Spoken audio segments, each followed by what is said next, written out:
Thanks for all your discussion and sharing with each other. I would really like to take some time to talk about some of those questions and what you discovered, but our time is growing short, and I really want to finish up our time together with what I think are practical suggestions on how to engage your children.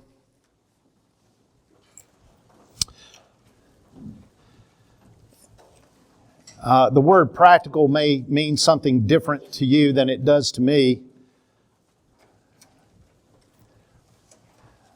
I think this is me talking, okay? This is just me talking. I think sometimes, and this is true when I sit with individuals doing counseling, we're looking for a formula. Give me the 5 steps that will make this work. I don't have those 5 steps. So when I say practical, I don't want you to think I'm going to give you a formula, because I don't have one. Every situation is very unique, even if it's the same thing. Because what we can't lose sight of is you're on one side and your children on the other side, and in between the two of you is this thing called the will. Yours and theirs.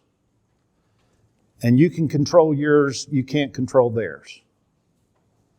And if a 5-step plan could control theirs, I was telling Brian, I would write a book, sell it for millions, and retire.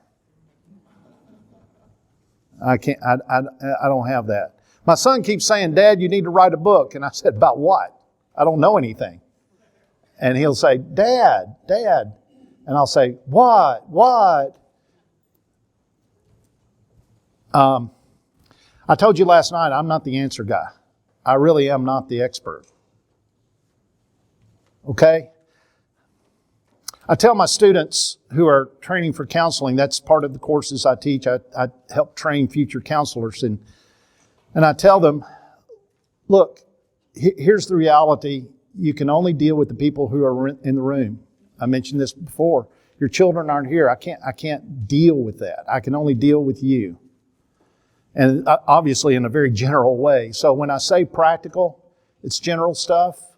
But for me, it sounds very practical. It sounds like I'm going to give you a list of do's and don'ts. That's pretty practical, I think.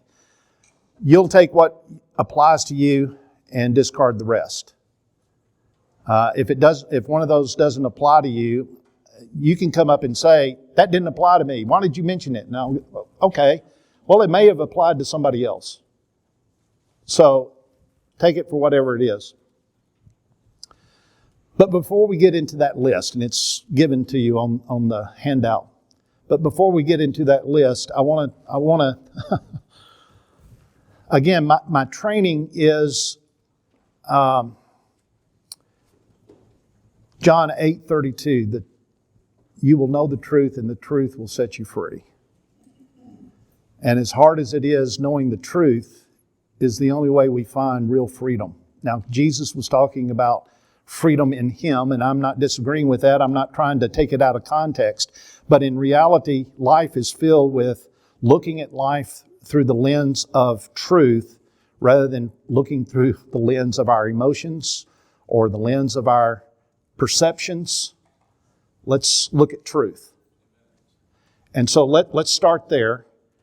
Let me talk about 2 or 3, 4 things dealing with truth, looking through the lens of truth, and then we'll go through the 8 things, do's and don'ts. Okay?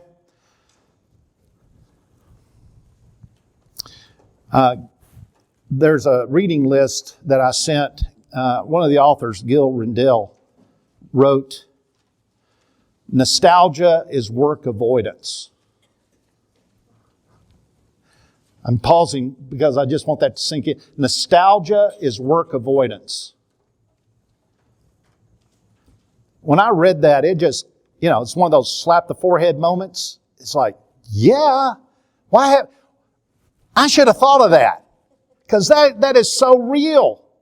What is he suggesting? He's saying that if we go back, nostalgia is remembering, right? It's going back and reliving the past, and it's acting like the past is in the present. It's going back and nostalgia keeps us from doing the hard work of the now. And we all have, listen, I don't want you to get rid of your memories. Remember the good times you had with your kids. Remember those times when it was easy. Remember those times when you were laughing. Remember those times when everything was predictable. Remember those times. But don't get stuck in them. Nostalgia means we give up on the hard work. And so for right now, looking through the lens of truth, we have to recognize that the good old days, as wonderful as they were, will not return.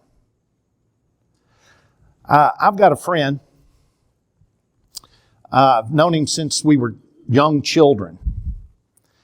And I haven't seen him in years. But the last time I saw him, and the times before that, conversations always began with, do you remember when we were 3 throwing rocks at people? Now listen. I have no recollection of throwing rocks at people at age 3. I'm not saying I didn't do it. I may very well have done that. I don't throw rocks at people anymore. Do you understand? I throw rocks, but not at people.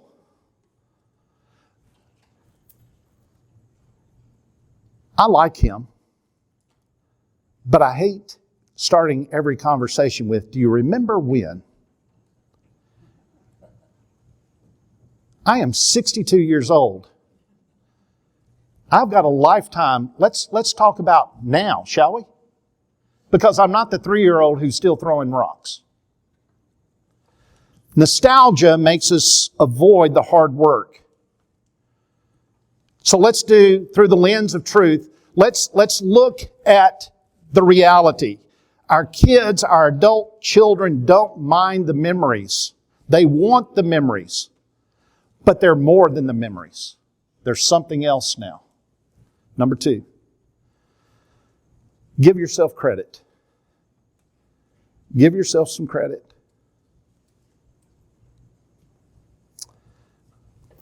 You remember bringing your baby home? Could you have imagined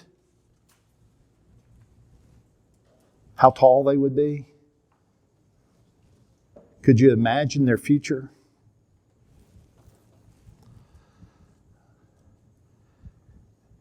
Put them in their little beds, and you looked at them, and all you could imagine was the possibilities.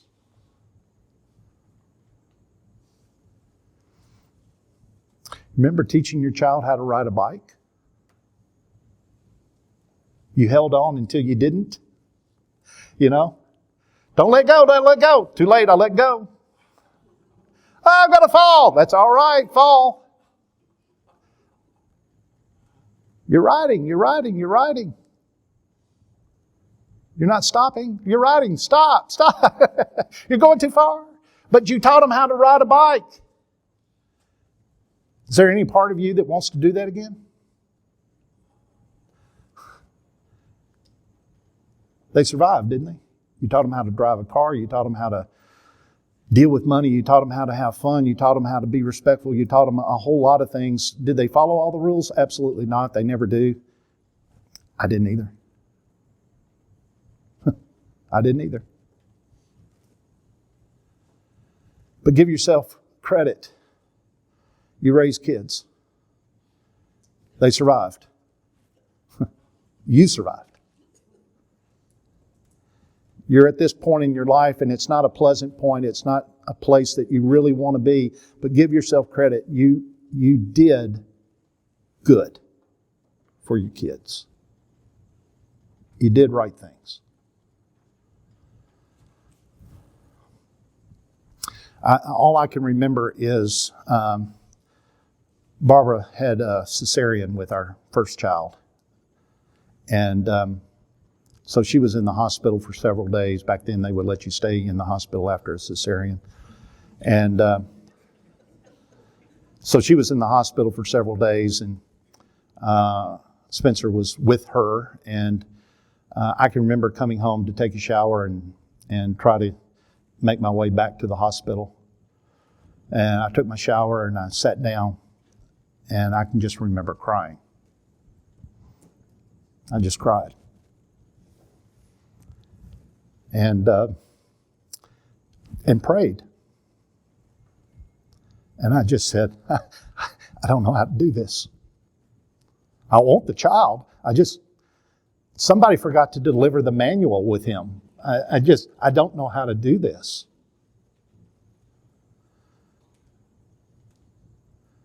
You feel that way now, don't you? I don't know how to do this. Well, give yourself credit.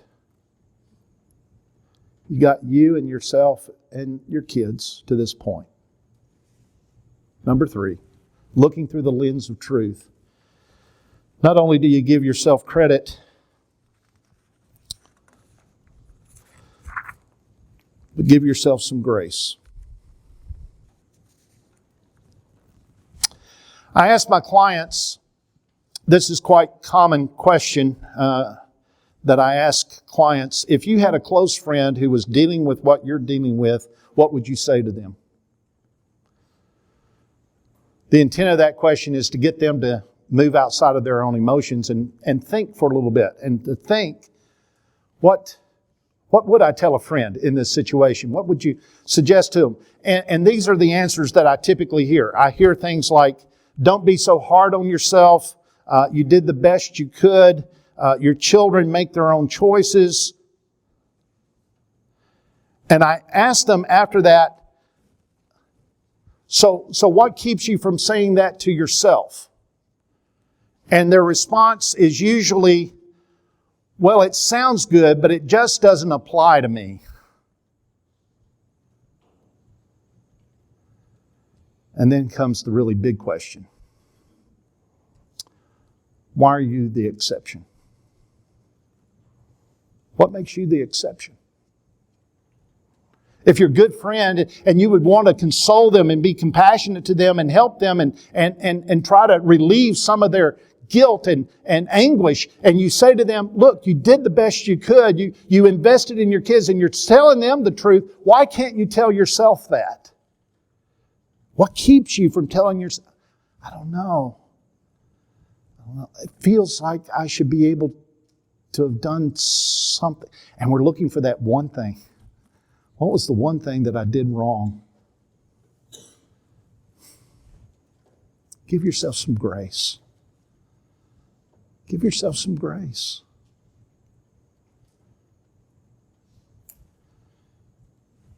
You're imperfect people just like I am. We're all imperfect people. And imperfect people, if it was just one thing, then we could all kind of sigh with relief. I'll never do that again. If it was just one thing, give yourself some grace. Give yourself some credit. Give yourself some grace. Easier said than done. I understand that part. But if a friend came to you in your situation, what would you tell them? And could you tell yourself that? Like right now. Could you tell yourself the same thing? And believe it. Looking through the lens of truth, I've heard this verse much of my life. I've heard it preached on. I've heard it in so many contexts. I almost chose not to use it, but I train up a child in the way he should go. Finish it. And when he is old, he will not depart from it. And we use that verse, Proverbs 22:6, we use that verse as a battering ram. It just comes crashing in, and it's like, train them, and they'll behave. It's like, that's the formula. What does the Bible say? Train up a child in the way he should go, and when he is old. What does old mean? Mature? Old? Not young? 95. Older than 70. Before you die. The Hebrew word for old there is used in Genesis when God comes to Sarah at age 90 and says, you're going to have a child.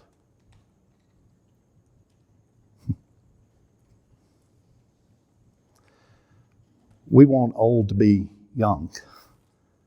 We want old to mean adult. We want old to mean now. Train up a child in the way he should go. Look at the verse real carefully. Comma. You know what a comma means? Pause.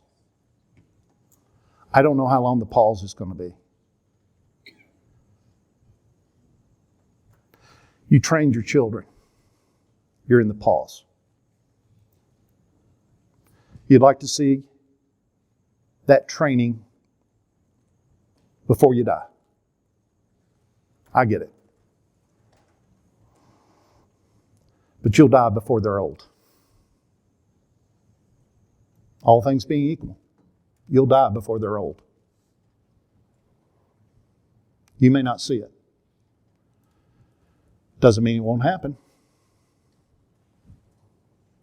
Through the lens of truth, we take that verse not as a battering ram to show how bad of parents we are, but to show we're just going to wait because God calls us on to wait. He calls us to be patient. That's the heart of God, patience. Patience. Peter says God is patient, wanting all to repent. Oh man, I need to take time. I got it. 2 minutes. Do you know there's so, okay, collect my thoughts and get to talk.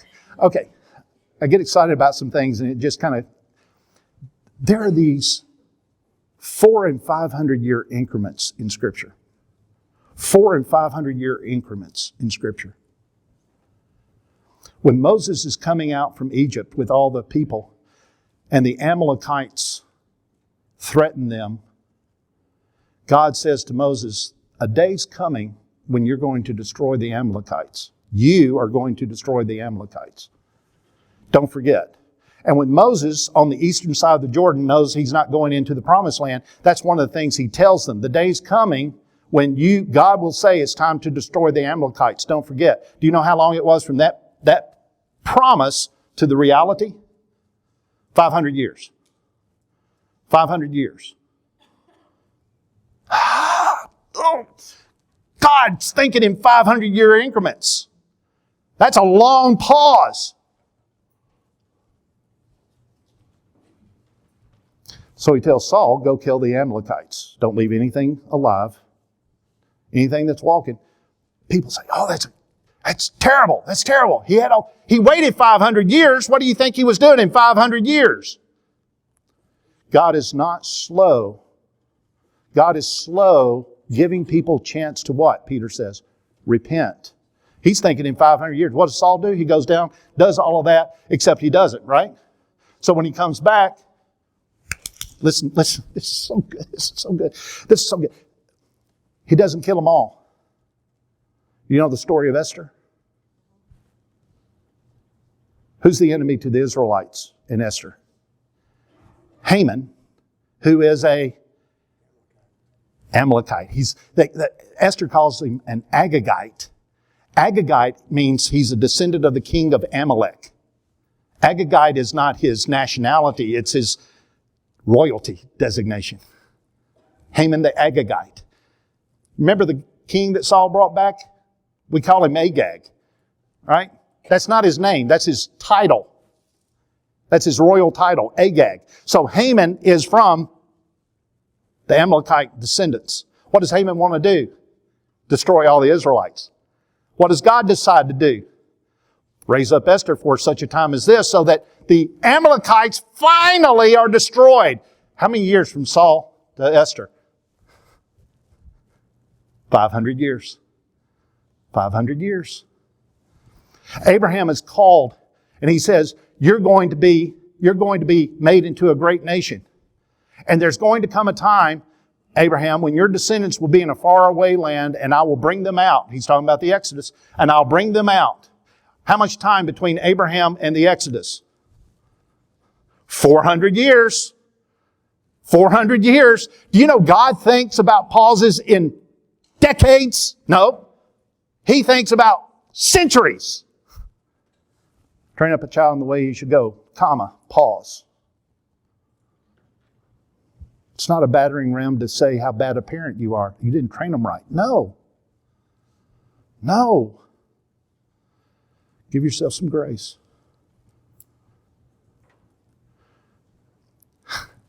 The hard part is living in the pause.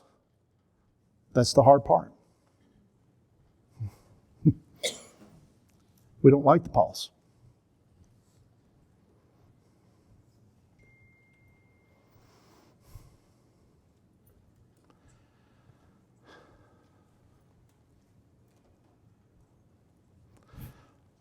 Does that make sense? Give yourself some grace. Last thing, through the lens of truth. Recognize that the journey of faith is rarely static and frequently changing. The journey of faith is rarely static and frequently changing. I know that by my own life. I think you know it by your own life. I was baptized at the age of 10. All I knew at that point was I loved God and I wanted to do what He wanted me to do, and I wanted to make sure everybody knew I was on His side. And you'll say, did you know that your baptism was for forgiveness of sins? Yeah, but that's not what I was thinking. I was thinking, I love God, I want to be on His side, and I want to make sure everybody knows I'm on His side. That's 10. I'm 62. Getting ready to be 63. If anybody wants to wish me a happy birthday, it's in about 6 weeks, so go ahead. Gifts are appreciated. And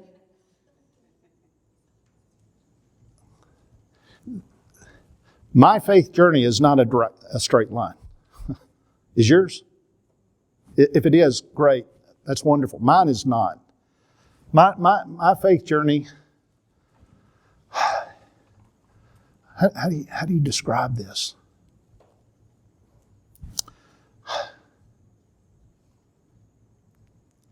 Doubt, uncertainty. About the same age as my son, who said, I'm not sure I believe in God anymore. I was thinking, I still believe in Him, but I sure don't know how He's working, and I'm not sure if He's even interested in me at this point. I went to Lipscomb. I did the right things. But I heard stuff there from great teachers. Harvey Floyd, Ted Caruth, Clyde Miller, great teachers. And I listened, and I was going, I don't know. I don't know about that stuff. I don't know.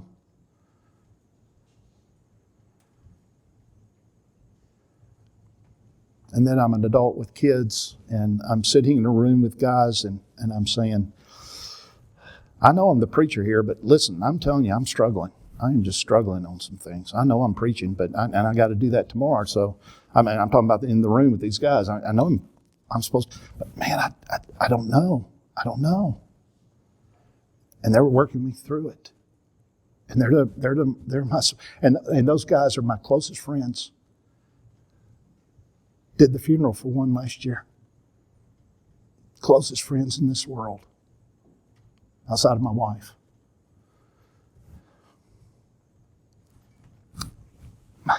My journey's like this, up and down, over and out, round and round. I had a student who came to me just the other day, and he said, I hear you pray, and I want to know how you pray like that. And I said, you need to go wrestle with God a little bit. That's how you learn to pray like that. And I don't think I'm a great prayer. It's just journey of faith is rarely static and it frequently changes. And as it did for you, it's going to be with your kids. It changes. And there are days that, they take the step in the direction that you like, and then there are days that they take that left turn, right turn, it doesn't matter, and they go in a different direction, and you begin to wonder, are they really understanding where they're going? And you want to put up a signpost, but if you didn't wrestle with God, you wouldn't be where you are. And I sure want my kids to wrestle with God. I would not take that from them.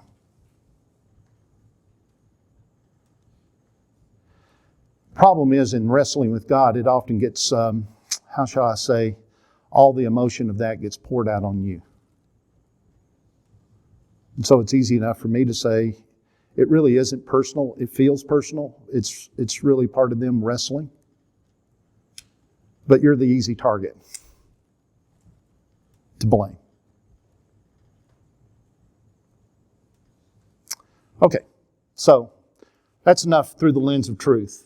Let's get there and let's get to these things to do and say.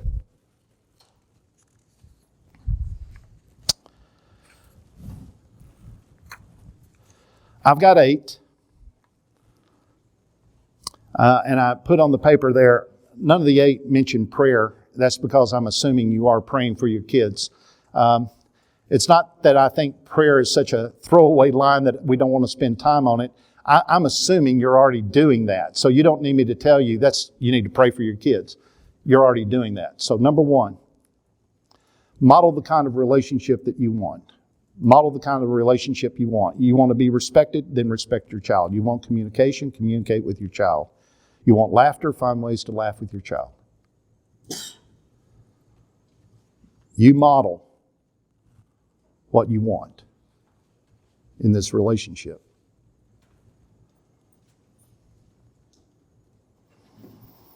Lynn Anderson, in his book, They Smell Like Sheep, Volume 2, tells about an emerging adult who makes this comment, and he's recorded it in that book. She says, "My generation doesn't have much time for authority figures. Rather, what we are looking for is wisdom figures." That's powerful. What she is saying and what the research, we talked about this earlier, level playing field. They want people to walk with them, model that. They have seen the abuse of power. They don't want it. They reject the idea of authority. It's not inviting. They are running from organized religious groups because they see it as a power. I'm not saying that's true here. I'm saying, generally speaking, they see religious groups as power struggles. They don't want that. So model for them what kind of relationship you want.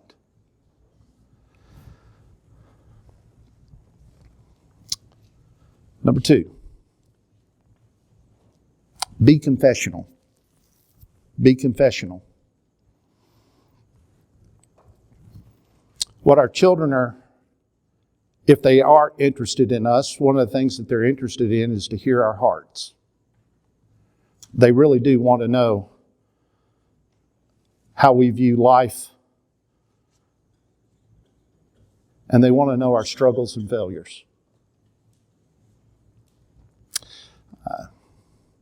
I think that's true for all of us because I think there's an underlying hesitancy for all of us to admit our struggles and failures because we think other people will think we're weak or, something's wrong with us.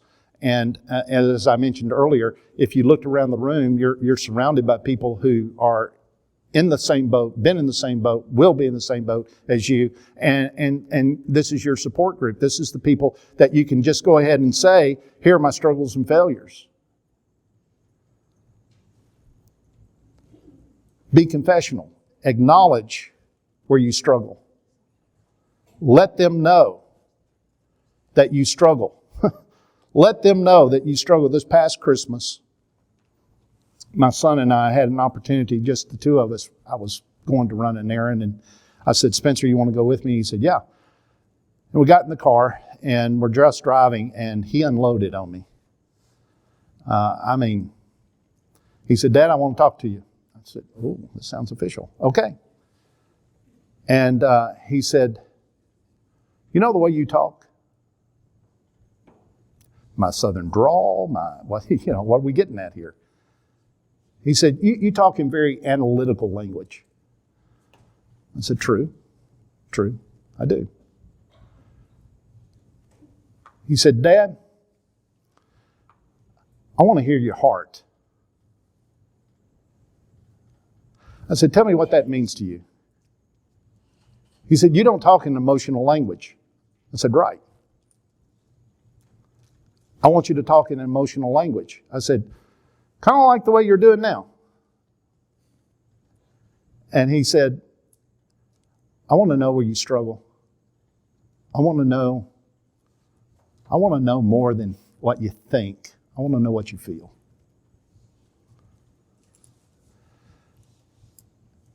And I'm driving, so I can't look at him. Although, if Barbara were in the car, she would keep saying, look at the road, look at the road. So I looked at him probably much more than I should have, but I glanced over at him and I said, if I do that, can you put up with the tears?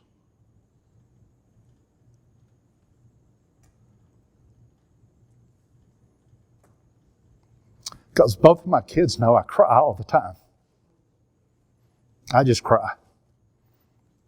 And if I start talking too much about certain subjects, I'm just going to cry. That's the reason I hide behind that analytical language.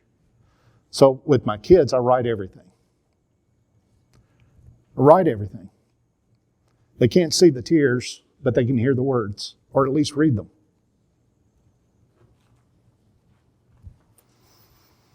So I'm trying to do that. Share my heart with my kids without expecting a response.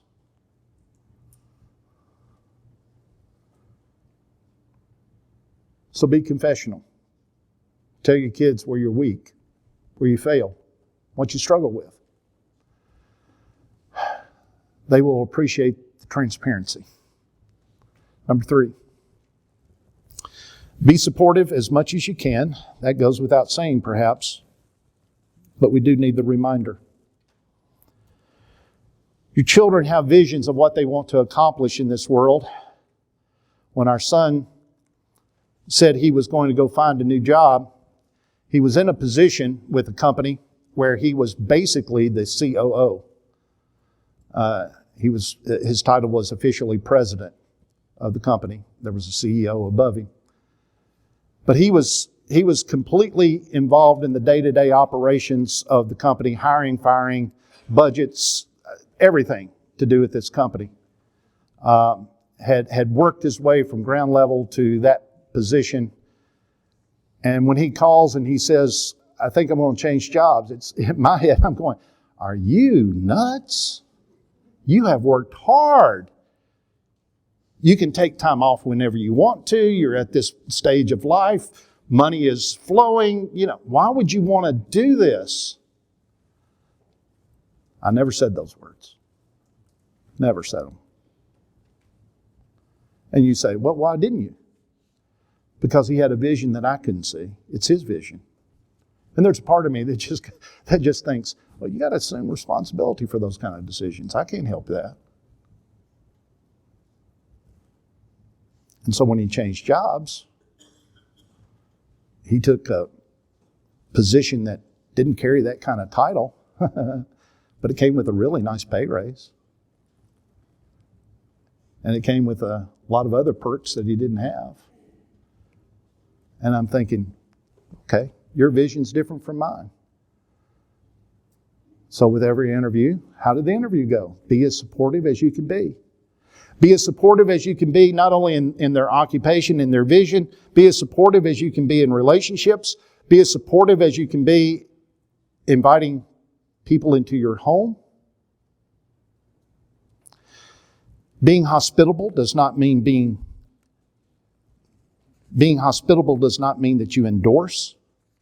Hospitality is the kind of way that you can express what kind of person you are.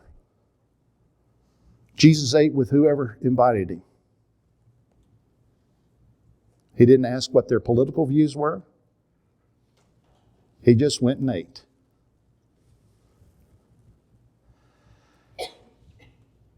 And people accused him of not being good enough. A drunkard and a glutton. They accused him of all kinds of things because he just would go anywhere. Because his reputation wasn't on the line.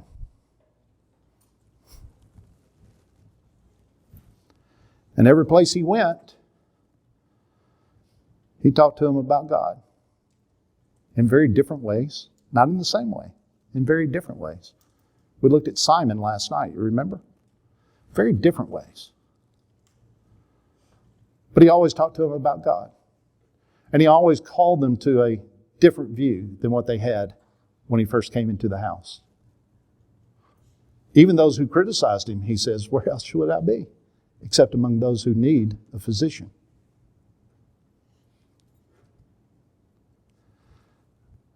Hospitality doesn't mean endorsement. Hospitality is about your character, your relationship. Jesus loves the searcher. Jesus had less time for those who demanded that their spiritual journey look a certain way. He spent his time with the searcher. He spent his time with the person who admitted that they didn't have the right answers. Blessed are those who are poor in spirit. Blessed are those who hunger and thirst for righteousness. Jesus loves a person on a journey. He tells a story about such a person. The guy who goes up to the temple and prays, Lord, be merciful to me, a sinner. And he says, oh, on the other side is the guy who's saying, I got it all together. Which one is God pleased with? God loves a searcher. Number 4. Set clear money boundaries. Set clear money boundaries. Giving money to your children is a joy. I like giving money to my grandchildren. Notice I didn't say my children, my grandchildren. I like giving money to my grandchildren. Several years ago, 2 years ago, I had, we have 4 grandchildren. 2 years ago, they were, the 2 younger ones were babies and they didn't get to play. And so I collected over the entire year. Our kids come together right around Christmas, a couple of weeks before or a week before Christmas. And we spend a week together, 5 days. And for a year, I know they're coming, and we've got plans. And so for a year, I'd made sure that I collected all my pocket change for a year. And my 2 older grandchildren, both boys, 2 years apart, and I had decided I collected this change all year long, and I had it in a bowl, and I was going to put it in front of the boys and just talk about, let them look at it, because I had some special coins in there and stuff, and then just tell them, take whatever you want. Just take it. And it was probably about $50 in change. And I was getting a kick out of this. I told Vara, I said, oh, I'm going to love this. This is going to be fun. And so my older grandson, who's getting ready to turn 9, he was 6 at the time. And we're talking about quarters, dimes, and nickels, and pennies, and we're looking at all of that. And I even had a few $half in there, talking about the value of each one and why, sizes, all that kind of stuff. And we're doing all of that. And the other one, who is at that time, he was 4, maybe 5. He's getting ready to turn 7. And And we're talking about all that. And I said to Cullen, he's the younger one, I said, what would you like out of that? And he looked at me and he goes, I want these. And he picks up the penny. He said, I want this one. I said, have all those that you want. Just take all of them. He said, really? I said, sure. He said, Papa, are you sure? I said, yeah, take all that you want. And so Barbara got him a little sandwich bag, and he counts out very carefully, and he gets 10 of them and puts them in the bag, seals it up. I said, is that all you want? Yeah, Papa, that's it. My other grandson, Ellis, I said, Ellis, take whatever you want. And he picks up a quarter. He said, can I have this? And I said, absolutely you can have that. Just help yourself. And he looks at it and he goes, no, Papa, I can't. I said, what? You may need it. And he put it back down. I said, Ellis, take anything you want. No, Papa, you may need it.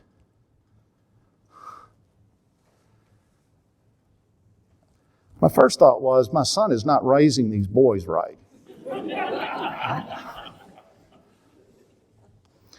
Their mother, our daughter-in-law, our second daughter, was standing there and she starts laughing. And she said, boys, one of these days I'll explain to you what you gave up. And I took that $50 worth of change, and I think I ended up giving them both a $1 bill. They seemed to be very happy with a $1 bill, and I gave them both a $1 bill and put the change away. The point of all of that is, it's really money. At this stage of life, it's really fun to have money that you can share. But in the words of Dave Ramsey, do y'all know that name? In the words of Dave Ramsey, Thanksgiving meals taste different when there's money tension between family members. Anytime you start doling out money, it just changes the way the relationship works. Be real careful. Draw some real clear money boundaries. Express your joy in other ways.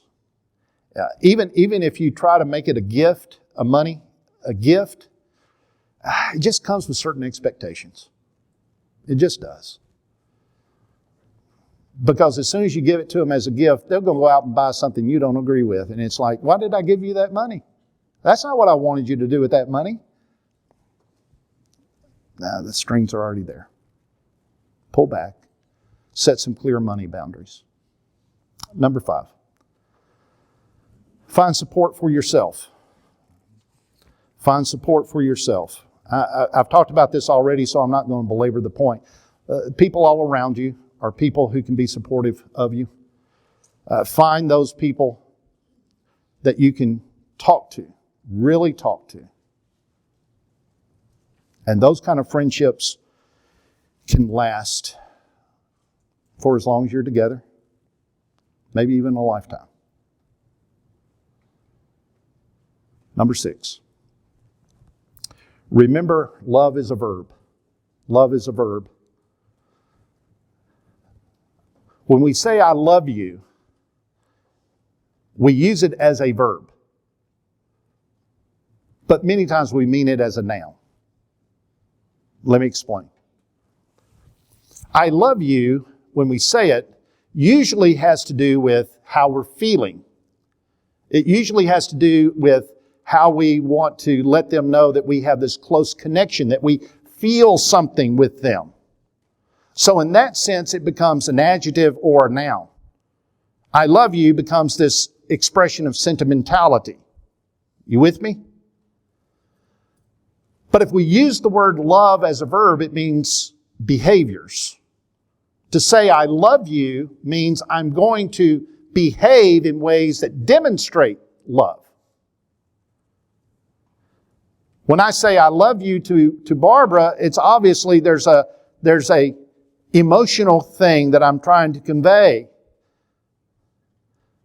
But when we've had an argument and we look at each other and go, I love you, it usually comes through clenched teeth. I love you?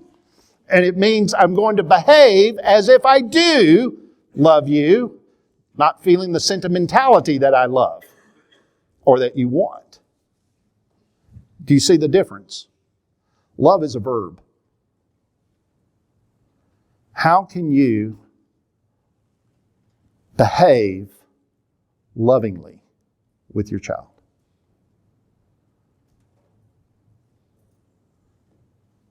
Not how can you say the words. What can you do? Love is a verb.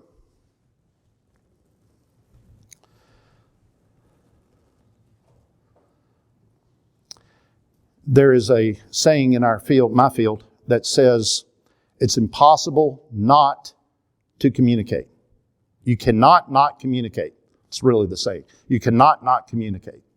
Do you understand? Couples will come to see me and it's usually she. She says, he doesn't talk to me. And I look at her and I say, oh, he's communicating very well. Well, he doesn't say a word. Mm-hmm. What's the message? I don't care. Oh, you got it. And then I'll look at him. Is that the message you want to convey? No. Okay. So now we know where we're starting. It's not a communication problem. It's a message problem. So what's the message? What's the message you want to send to your kids? What's the message? I don't know. You got to decide. You have to decide what the message is. Remember talking last night about the couple whose daughter declared herself to be a lesbian and she was going to get married, and that's the question. What message do you want to send to your daughter? I can't tell you what the message is supposed to be. I can't tell you but you've got to decide. If love is a verb, how are you going to communicate that? Because you cannot not communicate. Saying nothing is communication.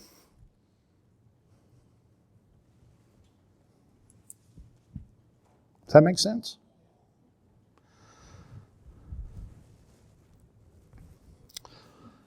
This is hard work. Extremely hard work. And sometimes as parents, we feel like we're walking that tightrope, that fence line, however you want to visualize it. We just feel like we're caught between a hard place, the rock and the hard place. And we feel like, whatever I do is the wrong thing. And if I say something, she may think, or he may think that it's endorsement. If I say nothing, they'll think I'm rejecting. And how do I do this? I don't know. I can't tell you how to do it. All I can remind you is love is a verb. You may not feel real close. Remember in John 21 when Jesus talks to Peter and asks him 3 times, do you love me? Do you love me? Do you love me? Do you think that's a noun or a verb? It's a verb. Because every time Peter says, I love you, is that a noun or a verb for Peter? Noun. Now, Jesus isn't asking, Peter, do you feel good about me?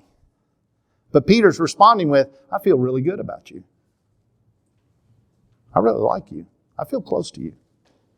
But what does Jesus do with every time he says, do you love me? And Peter says, yes, I love you. What does Jesus say? Feed my sheep, feed my lambs, feed my... Yeah, he doesn't leave it as a noun. He says, oh no.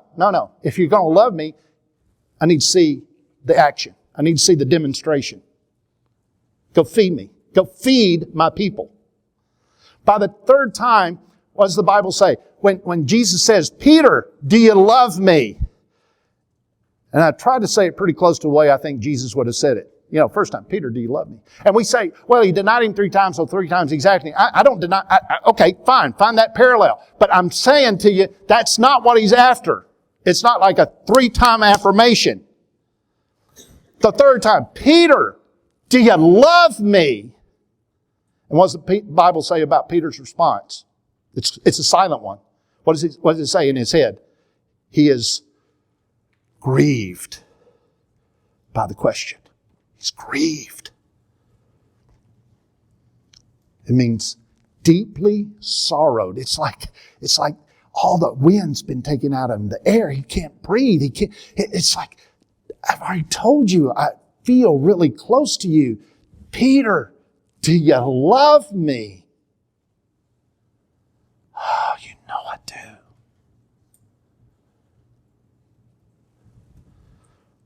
Love is a verb. It's an action. Find a way to love your child. I don't know what that's going to look like. And it's hard work.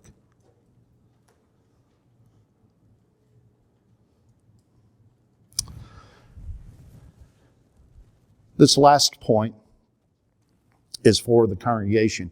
I don't know. When Dwayne called me and we chatted for the very first time, and he was trying to tell me a little bit about the congregation. That's what I know about the congregation, is what Dwayne has told me. And when I came here, when we came here last night and saw Gary and Faith Dodd here, Gary and Faith and I all went to school together at Lipscomb, and I didn't know they attended here, and I was excited about seeing Gary but anyway, I know nothing about your situation, so obviously this cannot be specifically for this congregation. So it's an idea that I'm throwing out there, and I know several of the elders are here, so I'm throwing out some ideas. I'm not expecting you to do it. I'm not expecting you may go, we already do that. Okay, I don't know that. Everybody with me? This is not critical at all. All right. Focus on the family, congregationally, focus on the family as a unit. Focus on the family as a unit. Most congregations divide into age groups appropriately. Obviously, we don't want to bring a 2-year-old into an adult class. I get that. So there's a reason for all of that. There's merit to it. Nothing wrong with it. It's not critical. We do that. We do it at our congregation too. Okay. But if you want to inspire intergenerational transmission of religious values, that's a lot of words. If you want to inspire the generations working together and passing on values that matter, think as a generation, how can we bring family units together to engage life? You say, well, they're doing that on their own. I'm talking about in our setting as a congregation. How can we do that? So I'm throwing out some things for you to consider. Consider a congregational service day in which families serve together, 2 and 3 generations. And they go out and they serve people. They work together as family units. Not the teenagers go do it. It's the family unit goes and works. 2 or 3 family units go together to rake leaves for somebody or whatever the service project may be. Think of it that way. And on youth outings, come up with ways in which youth outings, parents are not merely invited, but they're strongly urged to come and be a part of things. When I started at Park Avenue, I started as a youth minister. Park had never had one of those before. We've had several since who did a much better job than I did. But one of the things that we planned quarterly were family activities. And remember last night, cheap outdoor family stuff. So I did those kind of things. We would have family softball games. Now, my kids at that point, a softball glove or a baseball glove was a foreign object. And when I would tell the kids, let's all go have a softball game, your parents are coming. And we're going to have this parent-child softball game. And it's not going to be parents against children. It's not. We're not going to make this adults against kids. Families are going to be together. And the kids, My parents are going to be there. Yeah. And we would have such a good time. Such a good time. Because they watched their father run after this ball and trip, and they would just laugh. And they watched their mother stand at shortstop, and the ball would come and, that, and they got excited about watching that. And then they would get up to bat, and they would, this was still foreign to them, but they would actually hit the ball. Not well. They would hit the ball, and their parents would be there, and they would go, run. And they're 14, 15, 16, 17-year-old kids. And everybody's having fun. And then we'd have watermelon afterwards that one of the parents bought.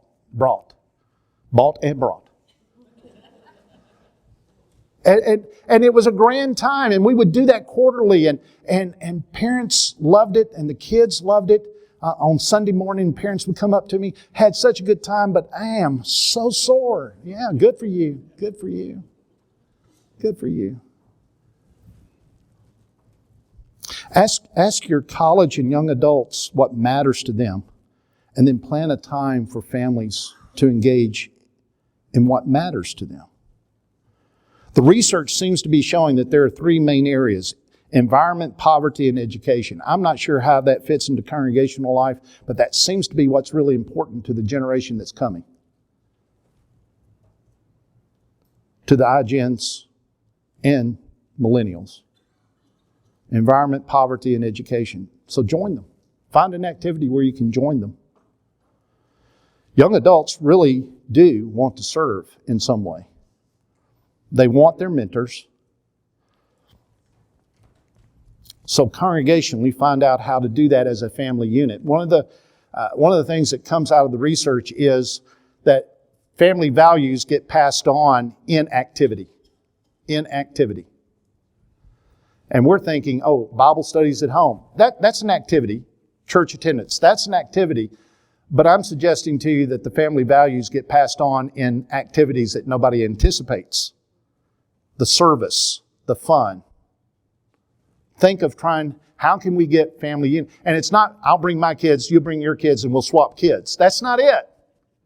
Your kids need to see you play, and they need to see you serve. And they learn from that. Lastly, take a long-range view. Take a long-range view. I mentioned before, this is not the first time that generations have turned away from participation in religious groups. It's happened before. It's going to happen again. Boomers came back. They walked away. Boomers walked away. But the boomers came back. Part of them. Not all of them, obviously, but part of them. Why? Why? Children. They had their own kids, and somewhere in the first 5-6 years of life, it was like, I got to do something. And they brought their kids with them. I'm not predicting that's what's going to happen. I'm just saying it happened with the boomers. Could it happen in future generations? Well, they're getting married later. They're having children later. We're in the pause. I can't predict that they'll come back, but the boomers came back. A percentage of them. A large percentage came back. There's also one other time that we see a pretty significant uptick when people come back to religious organizations. You want to guess? Bad times sometimes, but that's not the big one. Old age.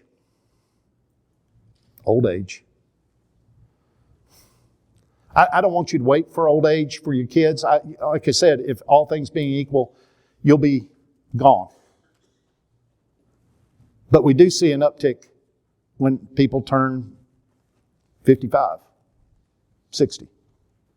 They start trying to find some explanation for the reality of death. There's one other time, which we rarely talk about because it's kind of viewed in the historical aspect, but it really is something that occurs. There have been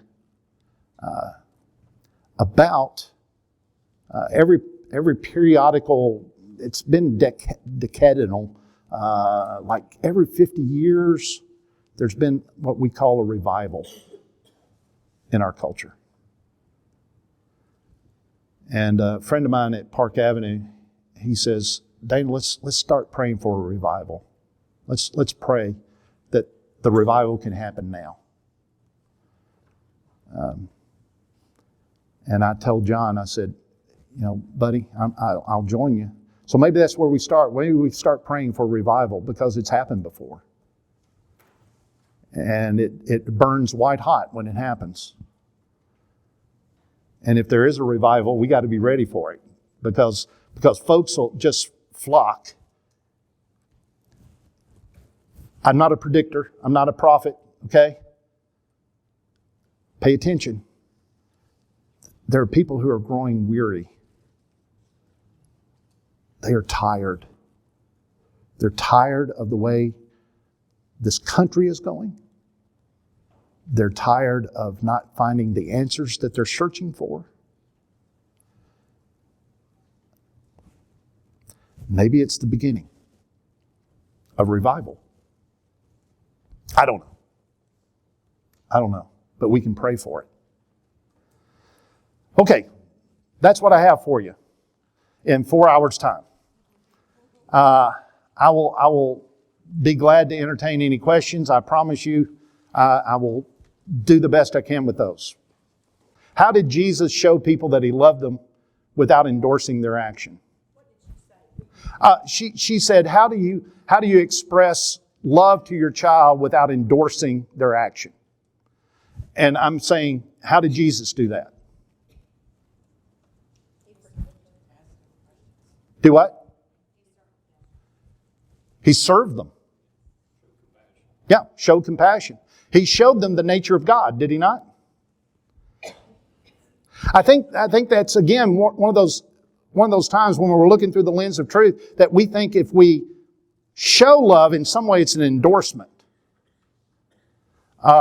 Jesus, over and over again, called people to be loved, but didn't leave them where they were either.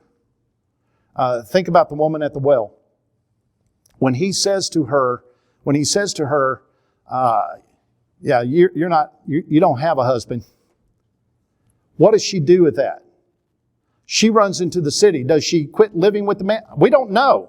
The Bible doesn't tell us what she actually did, but she runs into the city and says, what? I've met a prophet. You got to come meet him. Did he endorse? No. When Nicodemus comes to him at night, does he endorse Nicodemus's, I ran on my S's there, Nicodemus's lack of faith? He's scared. Does he endorse it? But he doesn't leave him alone either, does he? I mean, when you look at Jesus, He was a master at loving people without endorsing their behaviors. Wasn't He? Or am I just making that up? Do you see that? Sodom and Gomorrah. Who was at Sodom and Gomorrah? Who was there? Who else? The angels of God. And what did the angels of God do? Well, eventually. What did they do first before they struck him blind? Gave him an opportunity to repent. And their refusal to repent, yes. Remember the conversation that Abraham had with God about Sodom and Gomorrah? What if there's 50? What if there's... What's God's answer? Every time. Yes, yes, yes. His destruction of Sodom and Gomorrah, it came down, can I find 10 righteous souls? 10! 10. Lot, wife, 2 daughters. 6. I need 6. 6 more. God says, if you can find the 6, which tells you God already knew there wasn't 6. Right? So the destruction, to put it very oversimplistically, the destruction was based upon the foreknowledge and the wisdom of God to destroy those cities because He knew there weren't 10 righteous souls. Abraham's negotiating. God, in His authoritative way, is negotiating with him. But He already knows what the outcome's going to be because He already knows it's 2 wicked cities that need to be destroyed. Now, we have trouble with that from our 21st century perspective, but from our faith in God perspective, we understand if God has this foreknowledge and this incredible ability to never make a mistake, then we trust that kind of decision. Trusting doesn't mean we have to like it. Love is sacrificing for the benefit of another person without expecting anything in return. And that's where I was coming from. In terms of our kids, we sure want a response. We sure desire a response. And we would hope that our kids would share their heart with us too. If we're going to do that with them, we really want that in return. But if they can't do it, won't do it, it doesn't change who we are trying to love them. How can I make somebody else the easy target? Die!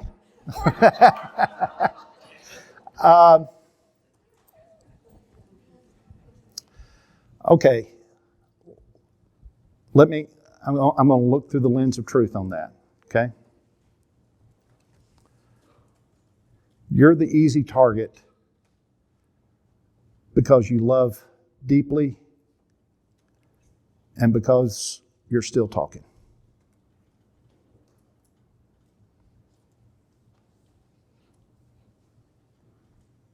Don't stop.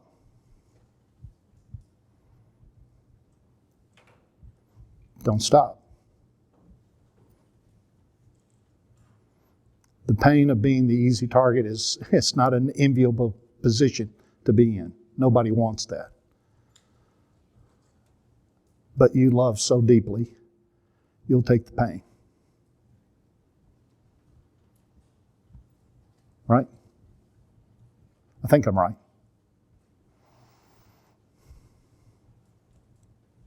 What else?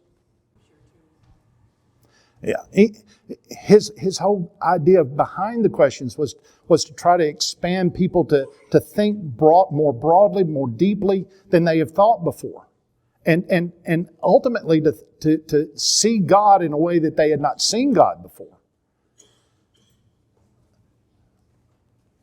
So when I talk with parents who are hurting, like many of you, I can't tell you what to do, but I can ask you some questions to help you think broadly, more deeply perhaps.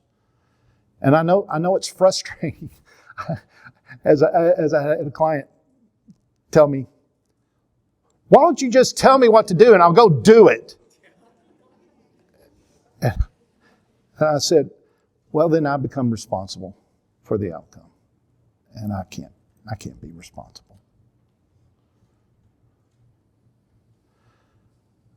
I know that's not satisfying. I know it's not. I came here knowing I would not give you a formula. I came here knowing that when it was all said and done, I hope you heard something that was beneficial to you. When the two parents have a different parenting style, yeah, and the impact that it has on kids. We've only got 10 minutes. Let me see if I can sum this up. Okay. On a very basic level, when parents are not on the same page in terms of parenting, whether we're talking about styles or discipline or whatever, when parents are not on the same page, do the kids know it? And what do kids do When they smell blood in the water. They divide and conquer, right? They divide and conquer. So that's the short answer. When parents are not on the same page in regards to parenting their child, the child will figure out who the weak target is, who's the easier touch, and they will go to that parent. And they will say, can you talk to the other one and persuade them to see it my way? And then it becomes conflict between parents, right? And what happens? What happens? Come on, talk to me. What happens? Huh? It's a mess. It is a mess. It's chaos. What else? Huh? Conflict. But it would be even better if they were on the same page to begin with. Right. In a perfect world. In a perfect world. Why can't we have that? Why can we not have that? Listen. Kids figure out real quickly if parents are not on the same page about something. They solicit the help of the other parent, which in our field we call that a dyadic relationship. And eventually we call it triangulation, where two people join together to go against one. And when that happens, the family unit gets in chaos. So parents do have to sit down and say, we got to come to a compromise on this. We got to figure out how we're going to get on the same page together. But too many parents don't. Too many parents don't. Have foster children, and then you have to talk about everything. Absolutely. There's all kinds of situations where that happens, but many parents don't. And as a result of that, the child gets confused.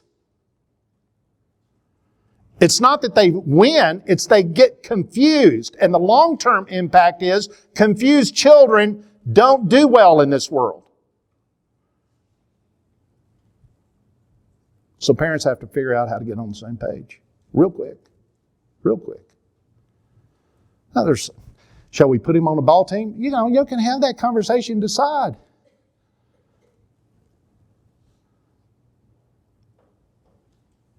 That's the short answer.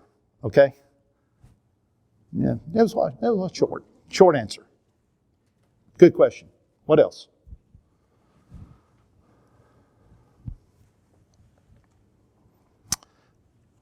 I've enjoyed being with you. I appreciate your very kind attention. It's been, an intense time for us to be together. And I know, based upon conversations I've had, I know that this time has spurred a lot of emotion for you, and I know it's spurred a lot of questions for you. And I know that, and that there's part of that you're angry, and there's part of that you're perplexed, and there's part of that you're searching, and that I didn't give you everything that you wanted. I get it. So let me pray with you, and we'll be done. Father, it's just a confusing time. We are torn. We gave, we invested, we trusted, we wanted, we prayed, we begged. We did all that we knew to do. We took our kids to places where they could thrive. We put them in positions where they could thrive. We surrounded them with people who could be supportive, and yet they don't always choose you.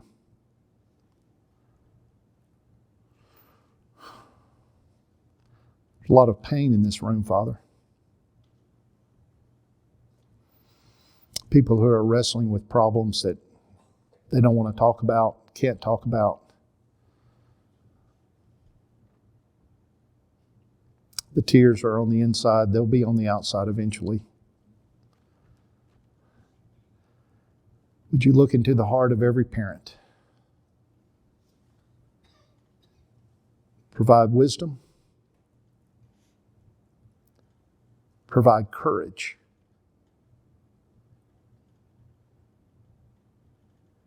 And help each one of us to find peace trusting you.